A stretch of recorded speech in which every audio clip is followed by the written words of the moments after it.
ایک شخص کا کارنامہ، وہ یہودی فتنہ گر، وہ روح مزدق کا بروز، ہر تباہ ہونے کو ہے اس کے جنون سے تار تار. اسی طرح وہ عبداللہ ابن سبا یہودی فتنہ گر.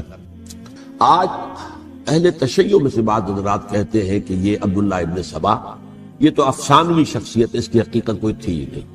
حالانکہ ان کی اپنی کتاب میں رجال کشی کے اندر اس کا ذکر موجود ہے، اور یہ بھی موجود ہے کہ حضرت علی رضی اللہ تعالیٰ عنہ نے اپنے عہد خلافت میں اسے زندہ جلوایا ہے. اس کی وجہ کیا تھی؟ یہ آیا مدینے کے اندر اسلام کا لبادہ اوڑھ کر اس نے چند عقیدوں کی اشاعت شروع کی. سب سے پہلے حضرت علی تو خدا ہے، گاڈ انکارنیٹ، اوتار کا تصور، جیسے ہندوؤں میں ہے رام چندر جی خدا کا اوتار، اور عیسائیت میں بھی پہلے گاڈ انکارنیٹ کا تصور تھا کہ حضرت مسیح خدا کا اوتار، انکارنیشن آف گاڈ. تو اس نے کہا کہ حضرت علی تو خدا کا اوتار ہے، خدا ہے. نمبر 2، اس نے کہا کہ ہر نبی کا ایک وصی ہوتا ہے جس کے حق میں وہ وصیت کرتا ہے. تو حضور صلی اللہ علیہ وسلم کے وصی حضرت علی ہے، لہذا خلیفہ تو اول روز سے حضرت علی ہے. حضرت ابو بکر، حضرت عمر، حضرت عثمان یہ تو غاصب ہے، اور حضرت عثمان کی خلافت تھی اس وقت تو خاص طور پر. پھر اس نے جو قبائلی عصبیت تھی اسے بھڑکایا. پرانی جو عصبیت چل رہی تھی قریش کے اندر، وہ دو گھرانے ایک دوسرے کے مد مقابل تھے. دیکھیے، ایک ہوتا ہے قبیلہ، ایک ہوتا ہے گھرانہ. ہمارے پنجاب میں ایک قبیلہ ہے وٹو قبیلہ، اس کے گھرانے بہت سے، مانے کے، لالے کے، سجے کے، شامت کے، یعنی کوئی لالا تھا ان میں سے بڑا، ان کے بیٹے ہو گئے لالے کے، ان کی اولاد، خاندان یہ کہلاتے ہیں. قبیلہ ہے یہ وٹو قبیلہ. تو قبیلہ تھا قریش، اس میں گھرانے بہت تھے، بنو ہاشم، بنو امیہ، بنو تیم، بنو عدی، یہ بہت سے گھرانے تھے. تو چوٹی کے دو گھرانے جو تھے وہ بنو ہاشم اور بنو امیہ، ان کے درمیان چپقلش تھی، مقابلہ، مسابقت. اور یہ مسابقت فی الخیر بھی ہوتی تھی. اگر انہوں نے غریبوں کو کھانے کھلائے ہیں تو ہم ان سے بڑھ کر کھلائیں گے، اگر وہ حاجیوں کی خدمت کرتے ہیں تو ہم ان سے بڑھ کر کریں گے. ان کے اندر یہ مسابقت ایک الخیر بھی تھی، لیکن چپقلش تھی کہ کوئی ہم سے آگے نہ نکل جائے. وہ سمجھتا تھا وہ آگے نہ نکل جائے. پر اس شخص نے اس پرانی عصبیت کو تازہ کیا کہ حضور تو بنو ہاشم میں سے تھے، لہذا خلافت حق ہے بنو ہاشم، یہ غاصب ہو. اس سے پہلے دو خلفاء جو تھے وہ نہ بنو ہاشم سے تھے نہ بنو امیہ سے تھے. حضرت ابو بکر بنو تیم میں سے تھے، چھوٹا قبیلہ تھا. حضرت عمر بنی عدی میں سے تھے، وہ بھی چھوٹا قبیلہ تھا.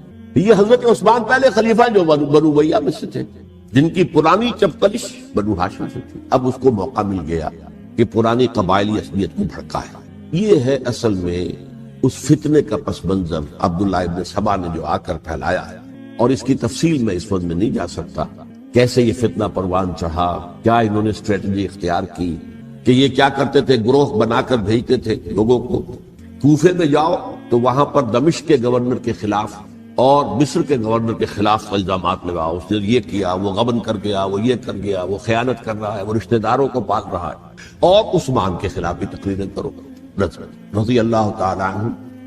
دمشق میں جاؤ تو کوفے کے گورنر کے خلاف، کیونکہ دمشق کے گورنر کے خلاف بات کرو گے تو لوگوں کو معلوم ہوگا کہ یہ جھوٹ بول رہے ہیں. لیکن یہ کہ وہاں تو تم بات کرو کوفے کے گورنر کے خلاف اور مصر کے گورنر کے خلاف اور حضرت عثمان کے خلاف. مصر میں جاؤ تو بات کرو کوفے کے اور شام کے گورنر کے خلاف اور حضرت عثمان کے خلاف. یہ انہوں نے ایسا اٹھایا. اور اس زمانے میں آپ کو معلوم ہے ذرائع نشر و رسائی تھے نہیں، نہ اس فتنے کی پتہ چل سکا جب تک کہ وہ فتنہ جو ہے پوری طرح برگ و بار لا کر تراور درخت نہیں بن گیا.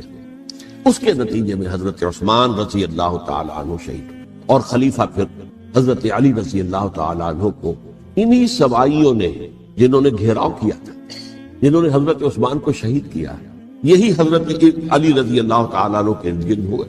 اور حضرت علی رضی اللہ تعالیٰ عنہ بھی نہیں چاہتے تھے خلافت کی بیعت لینا، لیکن آخر کیا کرتے؟ کیا وہ امت کو بغیر خلیفہ کے چھوڑ دیتے؟ حضرت زبیر سے کہا گیا، انہوں نے نہیں مانا، رد کر دی بات. حضرت طلحہ سے کہا گیا، انہوں نے نہیں مانا. حضرت علی سے کہا گیا، اب عشرہ مبشرہ میں سے یہی تو تھے نا، لہذا انہوں نے تسلیم کر لیا، خلافت ہو گئی. لیکن اس کے بعد جو خانہ جنگی ہوئی ہے، اس خانہ جنگی کے نتیجے میں نوٹ کر لیجئے کہ 1,00,000 کے قریب مسلمان ایک دوسرے کی تلواروں اور نیزوں اور برچھیوں اور تیروں سے ہلاک. یہ ہماری تاریخ کا تاریخ ترین باب ہے. 5 سال، 4.5 سال حضرت علی کی خلافت کے اور 6 مہینے حضرت حسن کی خلافت رضی اللہ تعالیٰ عنہ. اس سے کیا ہوا کہ ایک طرف تو اسلام کی جو توسیع ہو رہی تھی، تھمتا نہ تھا کسی سے سیل رواں ہمارا، وہ سیلاب رک گیا، انٹرنل سیبوٹاج ہو گئی نا. اب تو اندر ہی آپس ہی میں اگر دستوں گریبان ہو گئے تو باہر اب کیا توسیع کرتے ہیں، وہ توسیع کا عمل ہو گیا۔ اور یوں سمجھیے کہ جیسے ٹرک اگر کبھی چل رہا ہو، بھرا ہوا ہو لوڈنگ، اور وہ چڑھائی چڑھ رہا ہو، تو اگر کہیں موشن ٹوٹ جائے، ٹرک کو رکنا پڑے، تو ڈرائیور کے جان پر بن جاتی، اس لیے کہ اس کو دوبارہ سٹارٹ کرنا، اور جبکہ وہ چڑھائی پر ہے، انکلائن پر ہے، آسان کام نہیں، خطرہ ہوتا ہے وہ پیچھے جو ہے وہ نہ جائے۔ اور پہاڑی علاقوں میں آپ کو معلوم ہے ذرا پیچھے چلے جانے کا مطلب جو ہے بہت خطرناک جو ہے نتیجہ نکل سکتا۔ بہرحال حضرت علی رضی اللہ تعالیٰ عنہ نے اپنے خلافت میں ایک کام یہ کیا، اب اس کی کیا مصلحتیں تھیں یہ تو انہی کے علم میں ہوگا، ہم قیاس کر سکتے ہیں، میں اس میں نہیں جانا چاہتا۔ ابھی تک خلافت کا مرکز تھا مدینہ منورہ، حضرت ابو بکر، حضرت عمر، حضرت عثمان، وہی جہاں حضور صلی اللہ علیہ وسلم رہے تھے اور جہاں پر کہ حضور مدفون تھے۔ لیکن حضرت علی نے اپنا مرکز جو ہے وہ کوفہ۔ اچھا، اس کی ایک ظاہری وجہ یہ سمجھ میں آتی ہے کہ اسلام کا جو پھیلاؤ ہو گیا تھا، وہ سلطنت اتنی وسیع ہو گئی تھی کہ مدینہ منورہ بہت جنوب میں اور بڑے صحرا کو عبور کر کے جانا ہوتا تھا۔ کوفہ جبکہ ایسی مقام پر تھا کہ جہاں سے مشرقی راستہ جا رہا ہے ایران کو، عراق کے اندر تو ہے وہ شہر کوفہ، اور پھر ایران اور خراسان اور ہندوستان کو راستہ جا رہا ہے، وہیں سے شمال کی طرف جا رہا ہے، شام کی طرف اور ترکی کی طرف، اور وہاں سے پھر یہ کہ مغربی افریقہ کو بھی کنٹرول کرنا، جو شمالی افریقہ کو بھی آسان تھا۔ بہرحال حضرت علی نے کوفہ کو اپنا مرکز بنایا، اور نتیجہ یہ ہوا کہ سبائیوں کا بھی مرکز وہی بن گیا، چونکہ انہوں نے اپنے آپ کو گردا گرد رکھا حضرت علی کے رضی اللہ تعالیٰ۔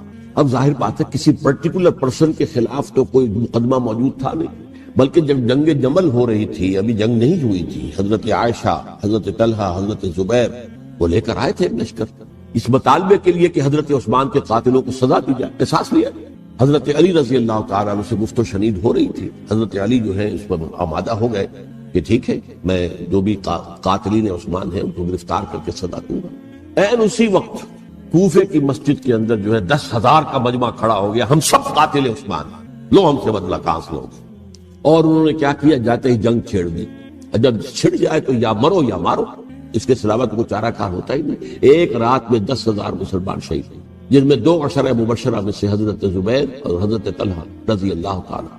تو یہ صورت تھی، سبائیوں نے گھیراؤ کیا حضرت علی کا رضی اللہ تعالیٰ۔ حضرت معاویہ دعوے دار نہیں تھے خلافت کے، قطعاً نہیں، ان کا صرف ایک دعویٰ تھا، اور وہ یہ تھا کہ عثمان کے قاتلوں کو گرفتار کرو، یا خود سزا دو یا ہمارے حوالے کرو، ہم اس سے قصاص لیں گے۔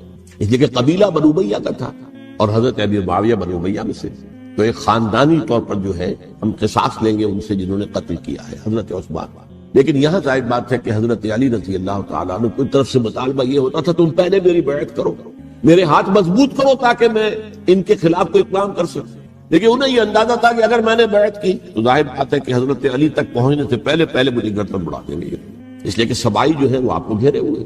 بہرحال ایک عجیب الجھاؤ، ایک ڈائلیما تھا جس کی وجہ سے یہ جنگ چلتی رہی، اور حضرت علی رضی اللہ تعالیٰ عنہ کو انہی کے شیعان علی ہی کے اندر سے وہ جماعت علیحدہ ہوئی تھی جس کو ہم خوارج کے نام سے جانتے ہیں، اور ایک خارجی ملجم ابن ملجم ہی نے حضرت علی کو شہید کیا رضی اللہ تعالیٰ عنہ۔ پھر حضرت حسن رضی اللہ تعالیٰ عنہ، اب دیکھیے کس قدر صحیح بات تھی جو حضرت علی رضی اللہ تعالیٰ عنہ نے فرمائی جب ان سے کہا گیا کہ کیا ہم آپ کے بیٹے حسن کے ہاتھ پر بیعت کر لیں رضی اللہ تعالیٰ عنہ۔ فرمایا نہ میں تمہیں اس کا حکم دیتا ہوں نہ میں اس سے روکتا ہوں، یہ تمہارا معاملہ ہے، امرہم شورا بینہم، تم اپنے باہمی مشورے سے جو فیصلہ کرو گے ٹھیک ہے، میں نہ حکم دیتا ہوں نہ روکتا ہوں۔ اس کا کیا مطلب ہے؟ باپ کے بعد بیٹے کی خلافت ہرگز حرام نہیں ہے، ورنہ کہتے کیسے ہو سکتا میرا بیٹا؟ نہیں، یہ نہیں کہا۔ حضرت عمر سے بھی کہا گیا تھا کہ اپنے بیٹے کو نامزد کر دیں، عبداللہ ابن عمر کو، تو انہوں نے جواب میں کیا کہا؟ اسے تو طلاق دینی بھی نہیں آتی۔ انہوں نے اپنی کسی زوجہ کو طلاق دی تھی، اور اس میں جو صحیح ترین طریقہ ہے وہ اختیار نہیں کیا تھا، انہیں طلاق دینے تک نہیں آتی تو میں اسے خلیفہ بنا دوں۔ یہ نہیں کہا تھا کہ باپ کے بعد بیٹا خلیفہ نہیں ہو سکتا، یہ تو نہیں تھا، کہیں حرام نہیں ہے، نہ کتاب و سنت میں، نہ کوئی حدیث ہے، نہ کہیں قرآن مجید میں۔ تو حضرت علی نے بھی فرمایا رضی اللہ تعالیٰ، نہ میں روکتا ہوں نہ حکم دیتا ہوں، یہ تمہارا اپنا معاملہ ہے۔ بہرحال حضرت حسن رضی اللہ تعالیٰ عنہ نے حضرت امیر معاویہ سے صلح کر لی، خلافت ان کے سپرد کر دی۔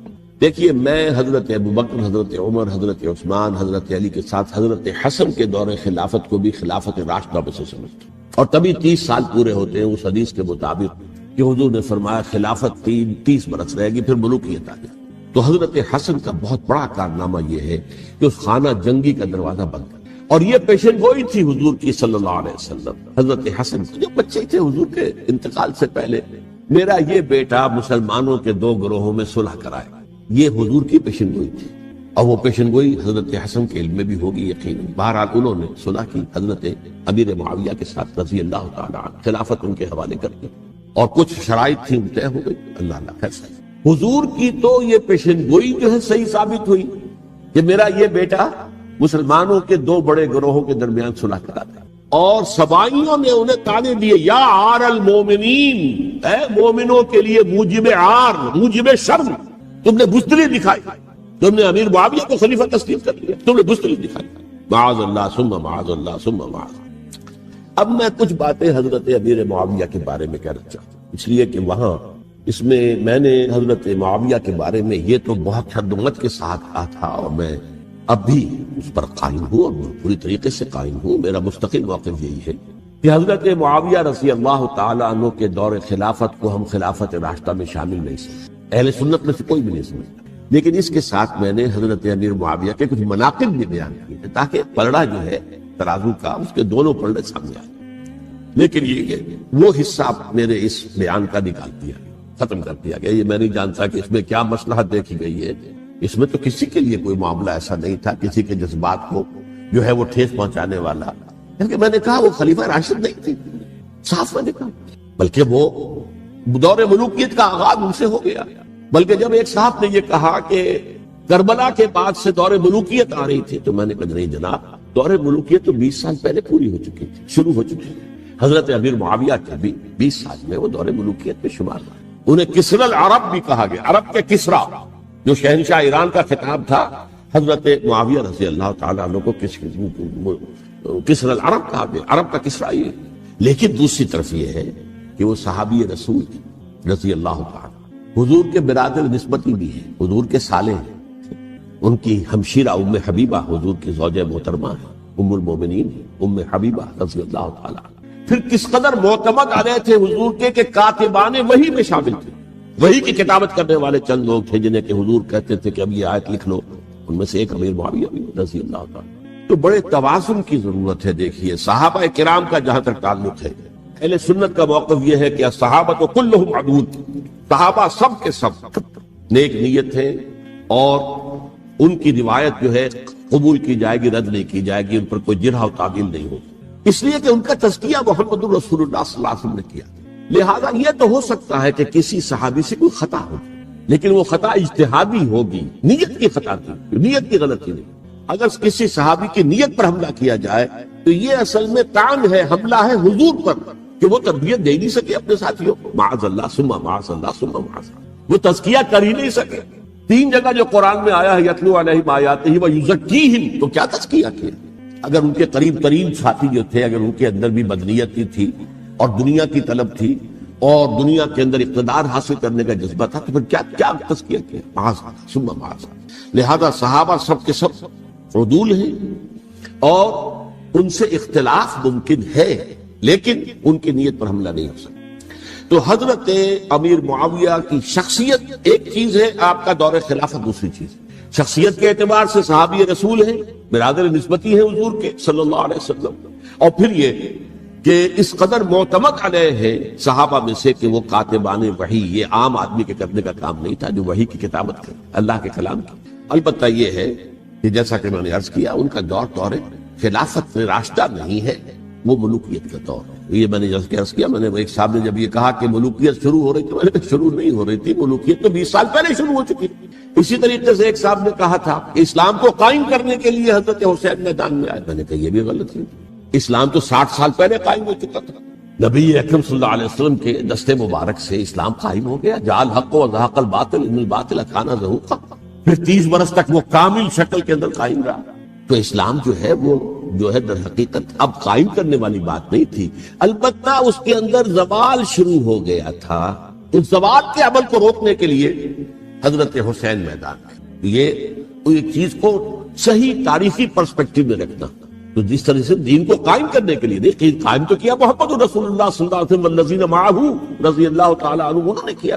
ہاں اب جو ہے وہ اپنی اس شاندار حیثیت سے نیچے گرنے لگا تھا، وہ میں بعد میں عرض کروں گا کہ میں نے اسے کیا عرض کیا تھا کہ یہ اس زوال کو روکنے کے لیے کسی طریقے سے یہ اپنی اصل حقیقت پہ قائم رہے، یہ حضرت حسین رضی اللہ تعالیٰ عنہ کی سعی تھی۔ اچھا، حضرت امیر معاویہ کے جو 20 سال ہیں وہ پورے امن، سکون، اطمینان، کوئی جھگڑا، کوئی فساد، کوئی اختلاف، کوئی باہمی خانہ جنگی، کچھ 20 سال، یہ بھی تاریخ کی بڑی چشم کشا حقیقت ہے جو عام طور پر لوگوں کے علم میں نہیں ہے۔ سبائی بھی دبکے رہے، حضرت امیر معاویہ کی حکومت اتنی مضبوط تھی، کنٹرول، کہ ان کو کچھ سر اٹھانے کا موقع نہیں موجود تھے، دبکے رہے۔ جیسے کہ میں نے کہا ریولوشن کے آخری مرحلے پر آ کر جو مخالفین ہیں وہ دب جاتے ہیں کہ پھر دیکھیں گے موقع ملے گا تو پھر لیں گے ان سے حساب کتاب۔ 20 سال رہے ہیں پورے امن کے۔ 10 سال کے بعد یعنی درمیان میں ہے حضرت امیر معاویہ کا عہد خلافت۔ ایک صحابی جو کہ بزرگ صحابہ میں سے ہیں، مغیرہ ابن شعبہ رضی اللہ تعالی عنہ، وہ آتے ہیں اور وہ کہتے ہیں کہ دیکھیے امیر المومنین، کتنی بڑی خانہ جنگی رہی تھی مسلمانوں کی آپس میں، اور اب بھی اگر آپ کسی کو نامزد کیے بغیر چھوڑ گئے امت کو تو پھر خانہ جنگی ہو جائے گا۔ 1 لاکھ اس وقت جو ہے وہ ہلاک ہوئے تھے، نہ معلوم اب کتنے ہلاک۔ لہٰذا آپ اپنی زندگی ہی میں نامزد کر دیجئے کسی کو خلیفہ، ولی عہد بنا۔ حضرت امیر معاویہ نے ابتداءً جو ہے انکار کیا نہیں، لیکن ان کے دلائل ایسے تھے وزنی، اور میں سمجھتا ہوں کہ وہ بات صحیح تھی جو مغیرہ ابن شعبہ نے کہی، اس لیے کہ اب صحابہ کرام میں سے جو کبار صحابہ تھے وہ تو سب دنیا سے رخصت ہو چکے تھے۔ اب تو یا صغار صحابہ رہ گئے تھے جو حضور کے زمانے میں بچے تھے، حضرت حسن، حضرت حسین، عبداللہ ابن زبیر، یہ بچے تھے نا، یا تو وہ تھے، اور یا بالکل نو مسلم تھے، اور نو مسلموں میں بڑی تعداد وہ تھی جو ایرانیوں کی تھی، شامیوں کی تھی، ادھر کی تھی، ادھر کی تھی، تو ان کو تو ظاہر بات ہے کہ تربیت نبوی سے کیا خلافت راشدہ سے بھی اکثر و بیشتر کو کوئی حصہ ملا ہی نہیں۔ تو اس صورت میں اب وہ اعلیٰ ترین معیار پر حکومت کے نظام کو قائم کرنا ممکن نہیں ہے۔ کوئی قبائلی عصبیت جب تک حکومت کی پشت پر نہیں ہوگی، حکومت مستحکم نہیں ہوگی۔ یہ گویا کہ ایک جس کو کہتے ہیں کہ حقیقت بینی، واقعیت پسندی، ایک آئیڈیالزم ہے اور ایک ریئلزم ہے کہ آپ فیکٹس آن دی گراؤنڈ کو غور کریں، سوچیں اس کے اوپر اور پھر کوئی فیصلہ کریں۔ اس اعتبار سے پھر حضرت امیر معاویہ نے بات مان لی اور بیعت لے لی لوگوں سے حضرت یزید کے لیے کہ یہ خلیفہ ہوں گے میرے بعد، اس کو ولی عہدی کہتے ہیں۔ اچھا، اس وقت 5 افراد ایسے تھے کہ جنہوں نے اس سے اختلاف کیا۔ یہ بات بہت اہم ہے۔ میرا کتاب کیا ہے، سانحہ کربلا، اس کے کچھ نسخے آج یہاں ہوں گے، آپ لوگ پڑھیے اسے غور سے اور پھیلائیے تاکہ حقیقت سامنے آئے۔ 5 افراد کون تھے جو ہونے چاہیے؟ ابو بکر فوت ہو گئے، ان کے بیٹے عبد الرحمن ابن ابی بکر۔ عمر فوت ہو گئے، ان کے بیٹے عبداللہ ابن عمر۔ عباس فوت ہو گئے، ان کے بیٹے عبداللہ ابن عباس۔ زبیر فوت ہو گئے، ان کے بیٹے عبداللہ ابن زبیر۔ اور حضرت حسن جو ہے ان کا انتقال ہو چکا تھا، حضرت علی کے بیٹے حضرت حسین رضی اللہ تعالی عنہ اجمعین۔ حضرت حسن کے بارے میں ایک فریق کا کہنا یہ ہے کہ انہیں زہر دے کر ہلاک کیا، اہل تشیع کا قول ہے، جبکہ اہل سنت کہتے ہیں کہ نہیں، وہ اپنی جو بھی طبی موت تھی اس سے ان کی وفات۔ لیکن میں اس میں نہیں جانا چاہتا، اس لیے کہ یہ مائکرو ہسٹری جو ہے نا، وہ تو ایک ایک واقعے کے لیے ادھر کی روایات کیا، ادھر کی کیا ہیں، ان کے پاس کیا دلائل، یہ تو کسی ریسرچ اسکالر کا موضوع ہے، میرا موضوع نہیں۔ لیکن بہرحال یہ 5 حضرات تھے جنہوں نے ولی عہدی کی بیعت نہیں کی، لیکن حضرت معاویہ اتنے حریب الطبع انسان تھے، انہوں نے جبر نہیں کیا، کوئی تشدد نہیں کیا۔ ٹھیک ہے، ولی عہدی کی بیعت نہیں کر رہے، کوئی بات نہیں، میری بیعت تو کی ہوئی ہے نا، ابھی تو میں زندہ ہوں، بات ختم ہو گئی، میری بیعت کو تو نہیں توڑا انہوں نے، فرسٹ بیعت نہیں کی۔ اس اعتبار سے انہوں نے نہ کوئی تشدد کیا، نہ جبر کیا، نہ کوئی معاوضہ کیا۔ لیکن جب امیر معاویہ کا انتقال ہو گیا، اب ولی عہدی کی بجائے وہ اب خلافت کی بیعت کر، سب لوگوں نے بیعت کر لیا۔ ان 5 میں سے ایک فوت ہو چکے تھے، حضرت عبد الرحمن ابن ابی بکر فوت ہو چکے رضی اللہ عنہ۔ 4 تھے، ان 4 میں ایک اختلاف ہے۔ 2 کی رائے یہ تھی، عبداللہ ابن عمر، عبداللہ ابن عباس، کہ اگرچہ یہ کام غلط ہوا ہے، اسلام کی روح کے منافی ہوا ہے، یہ بادشاہت کی بنیاد پڑ رہی ہے، لیکن یہ بات ایسی نہیں ہے کہ اس کی بنا پر ہم خانہ جنگی شروع کروا دیں، امت کے خون خرابہ کروائیں، فساد کروائیں۔ لہذا انہوں نے بیعت کر لی۔ اب کوئی اگر یہ کہے معاذ اللہ کہ وہ بک گئے تھے یزید کے ہاتھ میں، معاذ اللہ ثم معاذ اللہ، وہی بات آپ اختلاف کر سکتے ہیں کہ انہیں نہیں کرنی چاہیے تھی، یہ کوئی رائے رکھے، مجھے اختلاف نہیں، لیکن ان کی نیت پر حملہ کریں گے تو حملہ محمد رسول اللہ پر ہوگا صلی اللہ علیہ وسلم۔ عبداللہ ابن عمر کون ہے؟ کتنی حدیثیں ان سے جو ہے وہ منقول ہیں. عبداللہ ابن عباس کون ہے؟ جنہیں حضور نے جو ہے جن کے لیے دعا کی تھی، اے اللہ فقہہ فی الدین وعلمہ التاویل، اے اللہ اس نوجوان کو دین کا فہم عطا کر اور قرآن کی تعویل اور تفسیر کا علم عطا کر. حبر الامہ کہلاتے ہیں. وہ کہیں پیسوں اور ٹکوں کے عوض بک جانے والے نہیں تھے. انہوں نے امت کی مصلحت دیکھی، نیت جو ہے اس پر حملہ نہ کیجیے. البتہ اختلاف کا حق آپ کو حاصل. دو حضرات جو ہے ڈٹے رہے کہ نہیں، ہمیں کم وقت میں رجسٹ کرنا ہے. عبداللہ ابن زبیر عمر کے اعتبار سے وہ بڑے ہیں. مسلمانوں میں سب سے پہلے ولادت مدینے میں جا کر جو ہوئی ہے وہ عبداللہ ابن زبیر کی ہوئی ہے. ہجرت کر کے جب مہاجرین وہاں پہنچے، کچھ عرصے تک کسی کے ہاں کوئی اولاد نہیں ہوئی، تو لوگوں نے تانے دینے شروع کر دیے کہ معلوم ہوتا ہے کہ یہاں آ کر یہ مکے کے رہنے والے جو ہے کمزور ہو گئے ہیں، ان کی ہاں اولاد ہی نہیں ہو رہی. پھر عبداللہ ابن زبیر کی ولادت ہوئی ہے. یہ حضرت ابو بکر کے نواسے، حضور کی زوجہ محترمہ حضرت عائشہ کی بہن حضرت دیکھیے ابھی نام نکل گیا ہے جی، حضرت اسماء رضی اللہ تعالی عنہا عنہما، یہ ان کے ساتھ جاتے ہیں، حضرت زبیر کے بیٹے.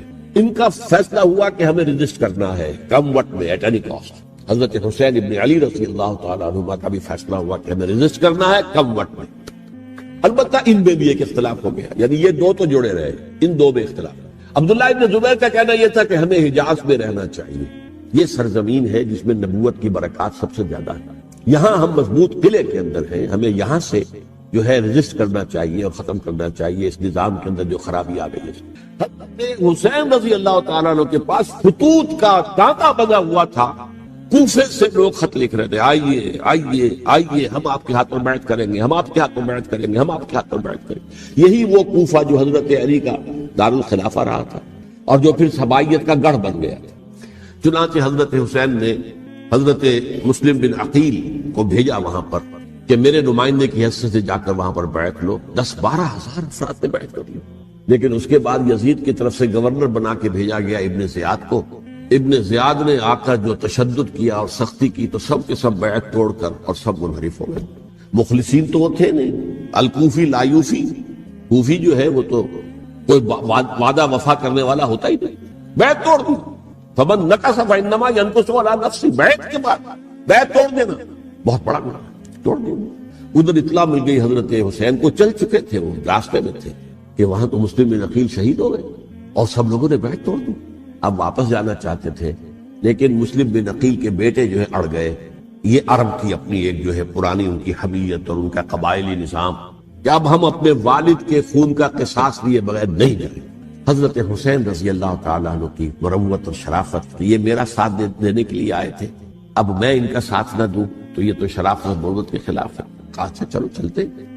وہاں جا کر بھی عین اپنے میدان کے اندر بھی حضرت حسین رضی اللہ تعالیٰ عنہ نے 3 چیزیں پیش کی ان کوفیوں کے لشکر کے خلاف. سب سے بڑا لشکر کے اندر سب سے بڑے تو کوفی تھے جنہوں نے بیعتیں کی ہوئی تھی حضرت حسین کے ساتھ.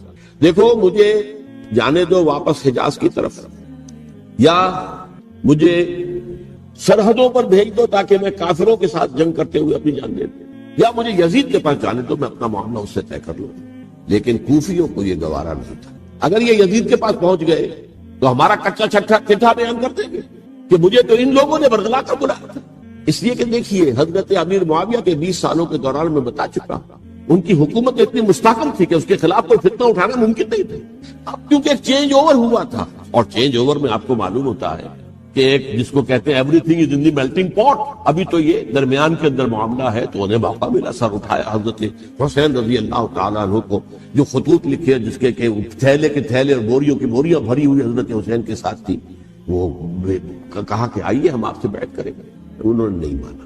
اور اصل میں حضرت حسین کے قاتل وہ کوفی، وہ بزدل، وہ منافق جنہوں نے بیعت کر کے بیعت توڑی.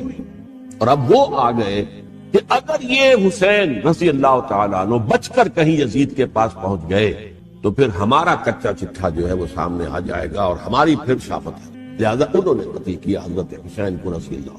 ایک بات جو علامہ ڈاکٹر قلب صادق نے فرمائی، اور مجھے میرے علم میں یہ بات پہلے نہیں تھی، وہ یہ کہ حضرت حسین کے قتل کا فتویٰ ایک بہت بڑے مفتی نے دیا. یہ بات بھی ذرا سمجھ لیجیے. حضرت حسین رضی اللہ تعالیٰ عنہ کے قتل کا فتویٰ ایک بہت بڑے مفتی نے دیا. کیوں دیا تھا؟ اس لیے کہ حضور کی احادیث موجود ہیں کہ جب ایک شخص کی ایک خلیفہ کی بیعت ہو جائے تو دوسرا اگر کھڑا ہو تو اسے قتل کر دے، کھلی حدیث۔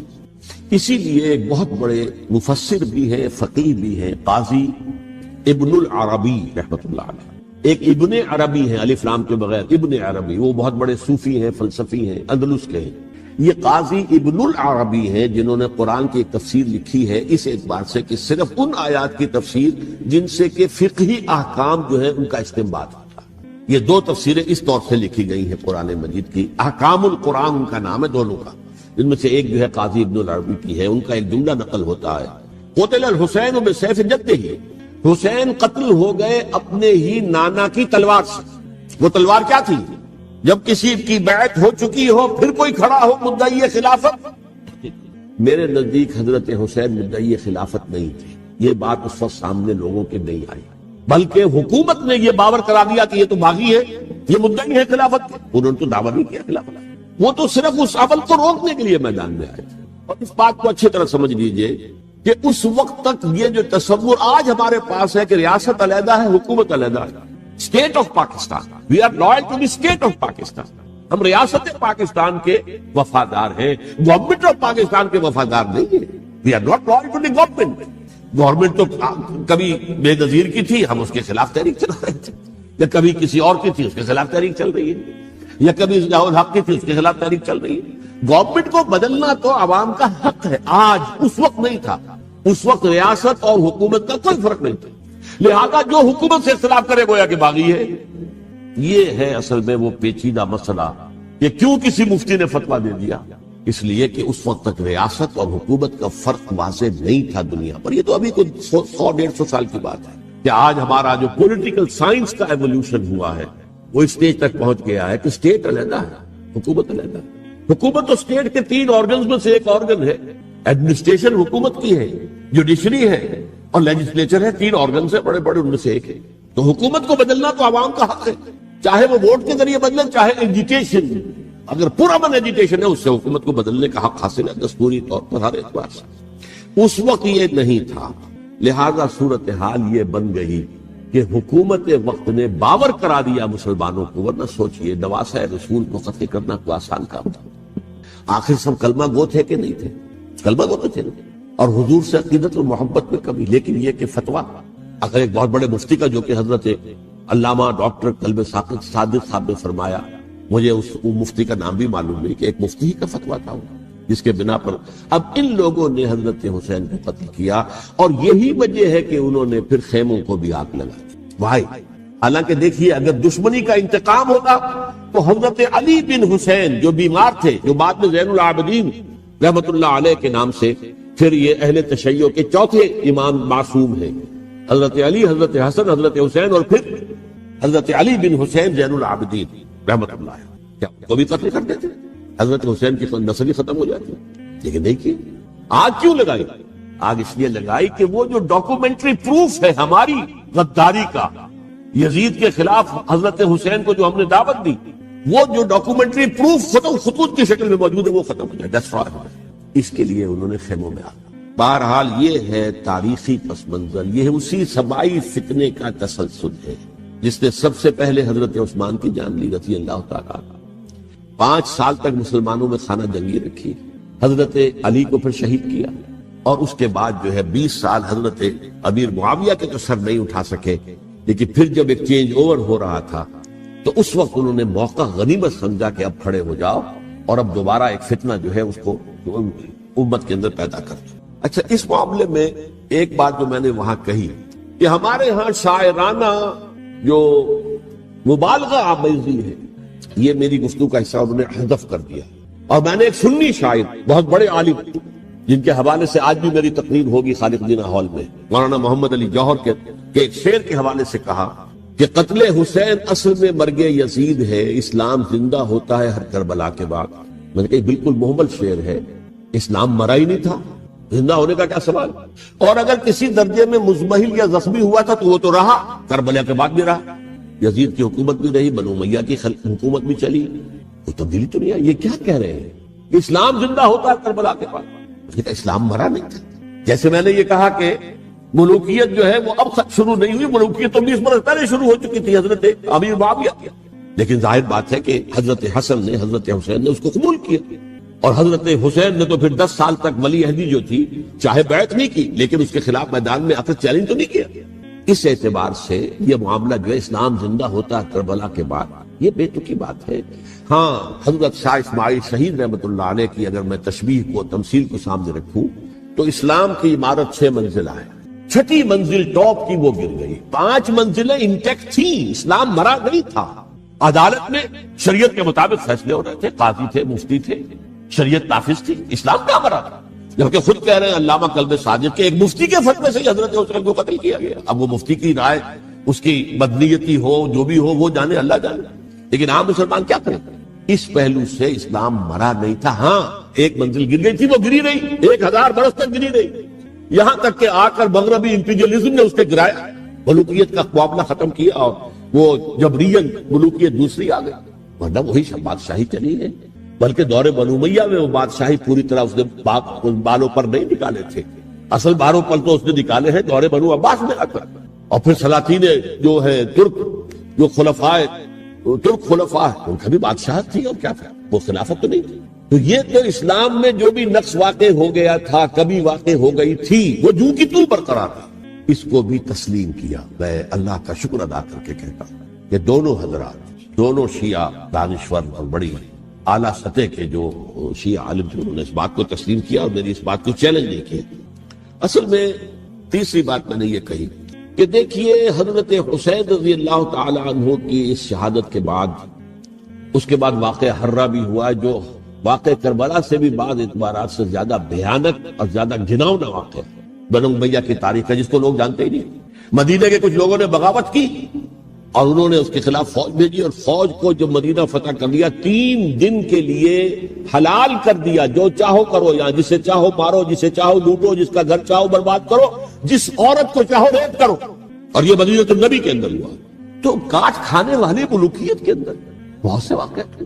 عبداللہ ابن زبیر کھڑے ہوئے، انہوں نے حکومت قائم کی تھی، لیکن یہ کہ وہ تو 6 سال کے لیے کامیاب بھی رہے، ایک حکومت قائم کی، بنو امیہ کے ہاتھ پر بیعت نہیں کی، بالآخر ان کی حکومت بھی ختم ہو گئی۔ پھر حضرت زید کھڑے ہوئے، انہوں نے بغاوت کی، وہ بھی ناکام رہ گئے۔ پھر بنو عباس میں کھڑے ہوئے حضرت نفس زکیہ، حضرت حسن رضی اللہ تعالیٰ عنہ کے اولاد میں سے، وہ بھی ناکام ہو گئے، شہید ہو گئے۔ پھر یہ سمجھ لیا گیا کہ اب یہ جہاں تک 6ٹھی منزل ہے وہ تو دوبارہ تعمیر نہیں ہو سکتی، یہ تو جس کی لاٹھی اس کی بھینس، جس کے پاس طاقت ہوگی اس کی حکومت ہوگی، جس کا قبیلہ زیادہ قوی ہوگا، جس قبیلے میں زیادہ عصبیت ہوگی، مضبوط ہوگا، متحد ہوگا، طاقتور ہوگا، اسی کی حکومت ہوگی۔ البتہ اس کے نیچے لوگوں کے اخلاق کی اصلاح کرو۔ صوفیاء کرام نے وہ کام اپنے ذمہ لیا، اور بالکل وہی کام ہے کہ جو ائمہ اہل بیت کرتے رہے۔ حضرت حسن کی اولاد میں، پھر حضرت علی بن حسین رضی اللہ تعالی، حضرت حسین کی اولاد میں، پھر امام محمد باقر، امام محمد جعفر صادق، اور اس کے بعد بھی 5 اور، کسی نے بغاوت کی۔ جیسے علماء کرام کام کر رہے تھے اور جیسے صوفیاء کرام کام کر رہے تھے، ایسے ہی وہ مسلمانوں کی علمی تربیت، روحانی تربیت اور تزکیہ کر رہے تھے۔ کسی نے حکومت کو چیلنج نہیں کیا، نوٹ کر لیجیے اس بات۔ حضرت علی نے بھی چیلنج نہیں کیا تھا، حضرت حسن نے چیلنج نہیں کیا، خود صلح کر لی۔ تو ائمہ اہل بیت جو 12 یہ گنتے ہیں، جن میں سے آخری جو ہے حضرت مہدی کو تو ابھی ظاہر ہونا ہے، ان کے عقیدے کے مطابق وہ روح پوش ہیں، وہ ظاہر ہوں گے، لیکن 11 حضرات کے بارے میں یہ کہ حضرت حسین کے سوا کسی نے بھی چیلنج نہیں کیا پڑتے تھے، اور حضرت حسین نے بھی اس مغالطے پر کیا کہ کوفی ساتھ دیں گے، اور یہ موقع ہے کہ یہ جو 6ٹھی منزل اسلام کی گر گئی ہے، اسے دوبارہ تعمیر کر دیا جائے۔ انہوں نے خلافت کا دعویٰ نہیں کیا، یہ انہیں عوام کو مغالطے میں مبتلا کیا گیا کہ یہ خلافت کا مدعی ہو کر سامنے آیا۔ جیسا کہ میں نے آپ سے کہا تھا، امیر معاویہ نے حضرت علی کے عہد خلافت میں کبھی خلافت کا دعویٰ نہیں کیا، مدعی خلافت نہیں تھے وہ تو یہ کہتے تھے کہ قاتلان حسین جو ہے، قاتلان عثمان کو سزا دو، قصاص دو، بس۔ اسی طرح حضرت حسین نے بھی، اب دیکھیے اس ضمن میں اس میں کوئی شک نہیں ہے، حضرت حسین رضی اللہ تعالی عنہ کی جو شہادت ہوئی ہے، ان کے ساتھیوں کی، اعزاء و اقارب کی، تاریخ انسانی میں یہ عزم، ہمت، شجاعت، مثابرت، صبر، استقلال، استقامت، اس کی بہت روشن مثال ہے، بہت روشن مثال۔ لیکن اس سے تاریخ کی رفتار پر کوئی اثر نہیں، وہ جو ملوکیت آ گئی تھی وہ اور گہری سے گہری ہوتی چلی گئی، واقعہ کربلا کے بعد تو واقعہ ہررا ہوا میں نے گنوا دیا، اس سے زیادہ تو میرے خیال میں کہ اور ہمارے لیے لائق شرم جو ہے کوئی واقعہ ہے ہی نہیں اس پہلو سے۔ لیکن حضرت حسین کا ایک، اب ان کو یہ کہ میں مطلب یہ کہ اگر میں ان کے ہاتھ پر بیعت کر لیتا ہوں جو کہ اس وقت سامنے موجود تھے کہ یزید کی بیعت تمہارے ہاتھ پر کرتا ہوں، تو گویا کہ اپنے آپ کو سرنڈر کر دیتے۔ وہی خطرہ جو امیر معاویہ کو تھا کہ مجھے وہ تو پہنچنے بھی نہیں دیں گے علی تک رضی اللہ تعالیٰ عنہ، اور مجھے پہلے ہی شہید کر دیں گے۔ یہی خطرہ حسین کو تھا رضی اللہ تعالیٰ عنہ کہ مجھے یزید تک پہنچنے نہیں دیں گے، پہلے قتل کر دیں گے۔ اور ویسے بھی یہ ایک شرافت، مروت اور حمیت اور غیرت اور عزت نفس کا تقاضا بھی تھا کہ بھائی معاملہ ہے یزید کا، میرا مجھے وہاں جانے دو، اللہ اللہ خیر سے یو کین اسکورٹ می، میرے دائیں بائیں چلو تاکہ میں کہیں اور بھاگ نہ جاؤں تمہارے خیال میں، مجھے وہاں پہنچا دو، میں وہاں پہ جا کے اس سے معاملہ کر لوں۔ لیکن انہوں نے قتل کیا، اصل قاتلان کوفی وہی سبائی۔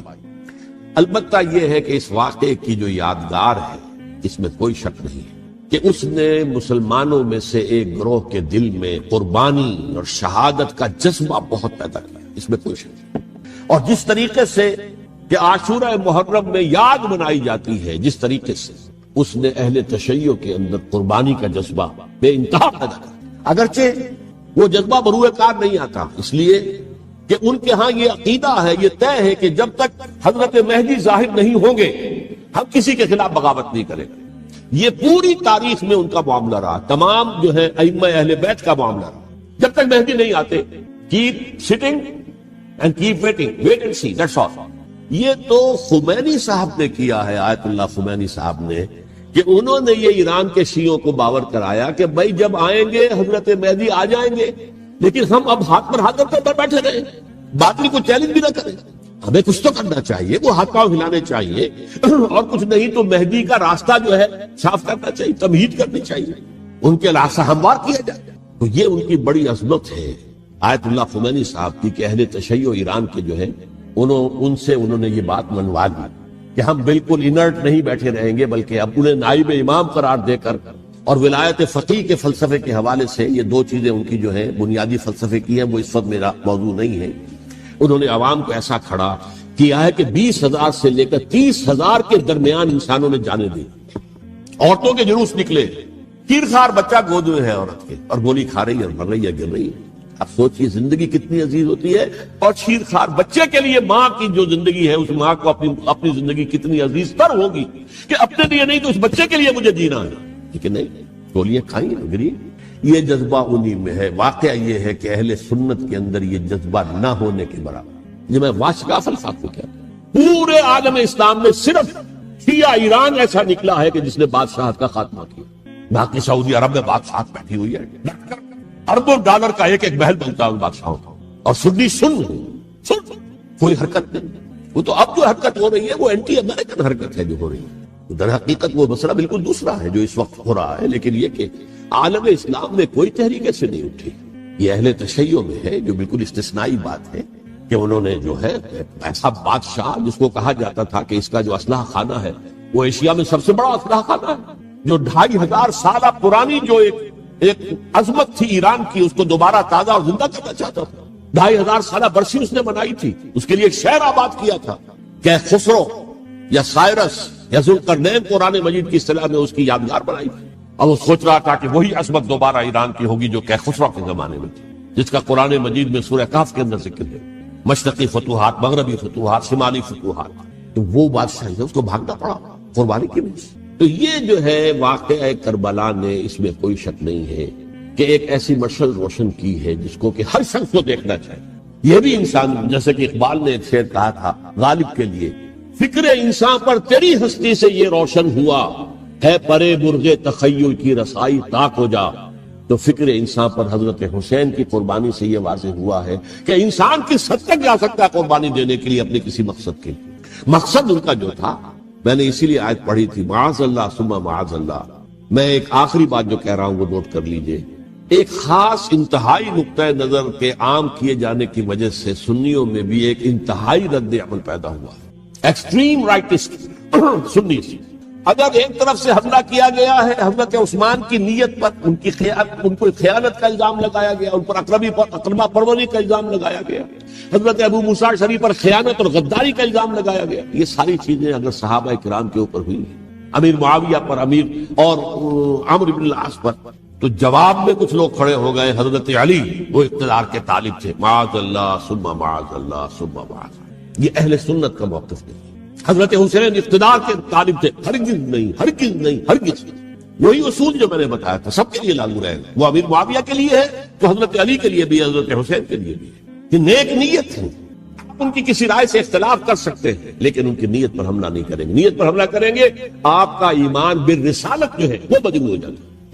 یہ رسول کے ساتھ، رسول نے ان کا تذکیہ کیا، یتلو علیہم آیاتہ ویزکیہم، اس کا سارا عمل محمد کا کیا ہوا صلی اللہ علیہ وسلم. تو صحابی کے معاملے میں یہ ہمارے ہاں ان کو اہل سنت جو ہیں جو معتدل مزاج کے، اکثریت ان کی، یہ تو چند لوگ ہیں ذرا قلم چلا لیتے ہیں تو ان کی بہت سی کچھ چھوٹی چھوٹی کتابیں بھی شائع ہو گئی ہیں بہت، لیکن انہیں اہل سنت نے قرار دیا ناسبی یا خارجی. جیسے خوارج نے کہا تھا حضرت علی بھی کافر ہے اور حضرت ابی معاویہ بھی کافر ہے، حضرت عمرو بن العاص بھی کافر ہے، معاذ اللہ ثم معاذ اللہ. ایسے ہی کچھ لوگ حضرت حسین پر بھی الزام لگاتے ہیں کہ اقتدار کی حوث و طلب کے اندر انہوں نے یہ سارا سفر کیا تھا، اور بس یہ ہے کہ وہ جو بازی تھی وہ ہار گئے. اللہ اللہ صلی اللہ، اس سے آگے کیا ہے بابا؟ معاذ اللہ ثم معاذ. اسی لیے میں نے آیت آج جو پڑھی تھی ایک اور جو بہت بظاہر آپ کو معلوم ہوئی ہوگی، غیر متعلق ہے میرے آج کے عنوان سے. تلک الدار الآخرۃ نجعلھا للذین لا یریدون علوا فی الارض ولا فسادا. یہ سورہ قصص کے آخری آیات سے دیکھو، یہ آخرت کا گھر جو ہے وہ ہم خاص کر دیں گے ان لوگوں کے لیے جو اس زمین میں اپنے اقتدار کے طالب نہیں ہوتے. زمین میں اقتدار کے طالب ہوگے فساد ہو جائے گا. تم بھی طالب، میں بھی طالب، جھگڑا ہوگا، لڑائی ہوگی، دنگا ہوگا، فساد ہوگا. تلک الدار الآخرۃ نجعلھا للذین لا یریدون علوا فی الارض ولا فسادا. جو لوگ زمین میں اپنے اقتدار کے طالب اور اس کے نتیجے میں فساد پیدا کرنے والے نہیں ہیں، ان کے لیے ہم نے آخرت کا گھر خاص کیا. والعاقبۃ للمتقین، اور عاقبت جو ہے، انجام کار، آخرت جو ہے وہ تو متقیوں کے لیے ہے.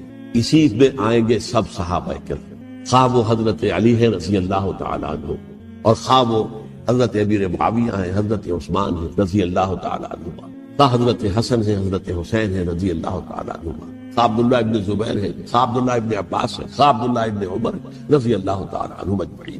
اس اصول کو سامنے رکھ کر اختلاف آپ کر سکتے ہیں کسی سے بھی، لیکن کسی کی نیت پر حملہ کریں گے تو اصل میں آپ کا ایمان بالرسالت مجروح ہو جائے گا. علی کو نبی اکرم صلی اللہ علیہ وسلم نے اپنا نائب بنا کر چھوڑا تھا جب غزوہ تبوک میں جا رہے تھے مدینے میں. حضرت علی نے کہا بھی کہ مجھے آپ عورتوں کے ساتھ بٹھا کے جا رہے ہیں. فرمایا تمہارا مقام میرے ساتھ وہی ہے جو موسیٰ کے ساتھ ہارون کا تھا. ہارون کو چھوڑ کر گئے تھے نا یہودیوں کے پاس جب گئے تھے تورات لینے کے لیے، تو تمہارا وہی مقام ہے میرے ساتھ. یہ حضرت علی ہے رضی اللہ، ان کے بارے میں میرا، ان کی کیا عظمت میری نگاہ. تو یہ 3 کتابیں ہیں، مجھے نہیں معلوم تیسرا یہاں ہے یا نہیں ہے. بہرحال آپ لوگوں کو ریکمینڈ کر رہا ہوں کہ ان کا مطالعہ کریں. اب یہ کہ آخری بات یہ کہ اصل ہمارے کرنے کا کام کیا ہے. دیکھیے کیوں نہیں کیا کسی نے بھی خروج کا معاملہ، وہ میں واضح کر چکا ہوں. بغاوت نہیں کی. کیوں؟ ایک تو ریاست اور حکومت میں فرق نہیں تھا. ذرا کھڑا ہو اور وہ باغی قرار پائیں گے، واجب القتل ہو جائے گا، فتوے کی زد میں آ جائے، یہ معاملہ تھا. اور دوسرے یہ کہ عمارت پوری گری نہیں تھی، ایک منزل گری تھی. آج ہم کہاں کھڑے ہیں؟ پوری عمارت گری ہوئی. نہ شرعی عدالتیں ہیں، نہ شرعی فیصلے ہیں، نہ احکام الہی نافذ ہیں، نہ حدود اور قصاص کے معاملات. کچھ بھی نہیں. ہمارا فرض کیا ہے؟ حضرت حسین کی مدح کرتے رہیے، تعریف کرتے رہیے، صحابہ کرام کی مدح کرتے رہیے، مدح صحابہ، اس کے لیے مجلسیں قائم ہو رہی. بھائی کر کیا رہے ہو؟ تھے تو آبا وہ تمہارے ہی، مگر تم کیا ہو؟ ہاتھ پر ہاتھ دھرے منتظر فردا. تلک امت قد خلت لہا ما کسبت ولکم ما کسبتم. وہ تو ایک امت تھی جو چلی گئی، اللہ کے ہاں پہنچ گئے. جو کچھ انہوں نے کمایا وہ ان کے لیے، تمہارے لیے نہیں ہے. تمہارے لیے وہ ہوگا جو تم کماؤ. ہمارے لیے راستہ اب یہی ہے کہ خلافت راستہ کے مکمل نظام کو اثر نو قائم کرنے کے لیے منہج انقلاب نبوی کو اختیار کریں. میری کتاب اس پر، کیسٹس اس پر، آڈیو کیسٹ، ویڈیو کیسٹ، سی ڈیز، نہ معلوم ڈی وی ڈی، سب کچھ موجود. سیرت النبی پر تو میں عرض کر چکا ہوں. فلسفہ سیرت النبی سمجھنا ہے تو میری کتاب پڑھیے، ورنہ سیرت النبی آپ پڑھ لیں گے، واقعات معلوم ہو جائیں گے. فلسفہ صرف سامنے نہیں آیا، اس کا آپ مطالعہ کریں گے میری کتاب سے۔ اور دوسرے یہ کہ یہ خلافت قائم کرنے کے لیے جو جد و جہد ہم کر رہے ہیں، تحریک خلافت پاکستان جس کا میں داعی ہوں ادنا سا، وہ تنظیم نہیں ہے، میں اس کا امیر نہیں ہوں، وہ ایک تحریک ہے۔ جیسے تحریک پاکستان کہلاتی تھی جس کی تنظیم تھی مسلم لیگ، پارٹی کا نام مسلم لیگ تھا لیکن تحریک پاکستان، اس طرح تحریک خلافت پاکستان وہ ہم نے چلائی ہے تنظیم اسلامی کے تحت۔ یہ خلافت جب پہلی چلی تھی آج سے 84 سال قبل، نومبر 1921 میں خالد دینا ہال میں وہ مقدمہ چلا تھا، جس کے نتیجے میں بڑے بڑے جو لیڈر تھے ہمارے، مولانا محمد علی جوہر اور مولانا حسین مدنی اور مولانا ابوالکلام آزاد، ان سب کو 2 سال کی قید کی سزا سنائی گئی، بغاوت، مقدمہ بغاوت، یہ خالد دینا ہال۔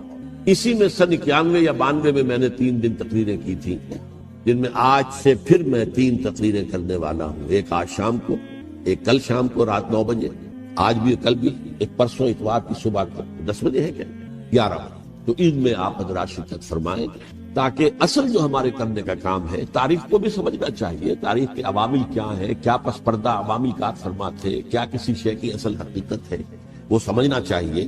لیکن یہ ہے کہ اس اعتبار سے میں نے جب یہ لفظ استعمال کیا تھا اس مذاکرے میں، لپ سروس، کہ یہ ہم صرف لپ سروس کرتے رہے، مدح کے بیان کرتے رہے، منقبت بیان کرتے رہے، حضور کی نعتیں کہتے رہے، اس سے تو بات نہیں بنے گی جب تک کہ وہ فرض منصبی شہادت علی الناس کا جو ہمارے ذمے ہے بحیثیت امت محمد صلی اللہ علیہ وسلم اس کو ادا نہ کرے۔ مجھے خوشی ہے کہ اس کی بھی تائید دونوں حضرات نے کی، ہاں یہ لپ سروس کا معاملہ ہے، اللہ تعالی حضرت حسین کے نقش قدم پر چلتے ہوئے، بلکہ اصل میں تو ہمارے لیے اسوہ رسول ہے محمد صلی اللہ علیہ وسلم، اس پر چلتے ہوئے ہم پاکستان میں اسلام کا نظام خلافت قائم کرنے کی جد